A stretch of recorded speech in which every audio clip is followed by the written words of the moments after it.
Hey guys, coming at you with Tech Talk Tuesday here. We want to talk some logistics, layer in some technical talk here. Today's topic, well, first of all, I want to say this is for e-commerce shippers shipping direct to consumer. If you're not, keep scrolling. It's probably not very relevant or pertinent to you. But what we want to talk about today is consumer visibility during the shipping process to make sure that their shipment is on time, it's tracking. Consumers want to know, when am I going to get my shipment? You probably get a lot of Wizmo calls. Where is my order? When is this going to be delivered? There's really not a great tracking experience right now for end consumers. A lot of e-commerce shippers send their consumers right to the carrier's website. Pretty cryptic. It's hard to decipher what's actually going on. Also, a lot of times the carrier milestones are not really consumer friendly. They're not really legible. People don't know how to read them. Part of the process of creating a good tracking experience is making sure that your messaging is on par with what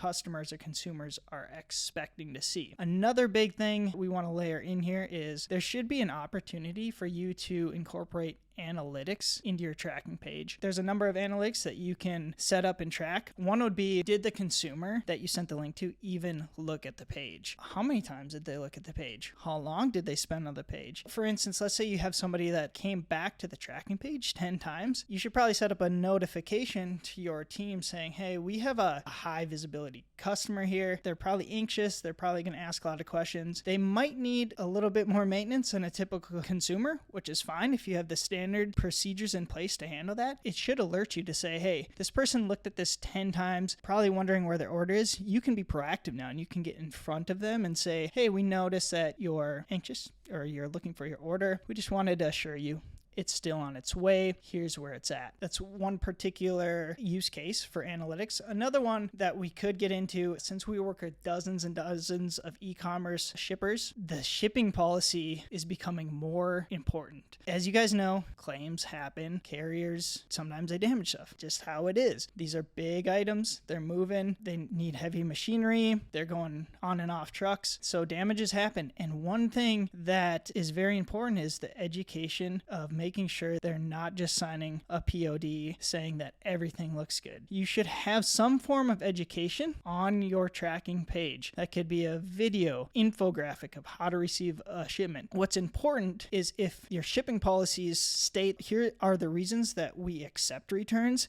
here are the reasons that we don't accept returns. If you sign a POD that's clearly damaged, that really could come back to you because you received the freight. You said, hey, this shipment looks good. How do we know as the e-commerce shipper that it wasn't damaged when you moved it into your house or after the fact? I always want to keep the consumers happy, but we're talking about expensive shipments here, a lot of times expensive products, and you can't really afford just to take a customer's word at face value all the time. So if you saw that customer come on, click on your shipping policy, read it, watch the educational videos on how to receive freight, and then still sign a POD that says everything looks good when there actually was damage to the shipment, you have some backbone to come back and say, there is some liability on your end, could have been damaged after the carrier delivered it. So that's just an example of using analytics, creating a good customer tracking experience, and really just using technology to better the process for your end consumers. I guess the challenge for you guys is, how are you doing that? How are you creating a better consumer tracking experience? And what's your visibility during the shipping process?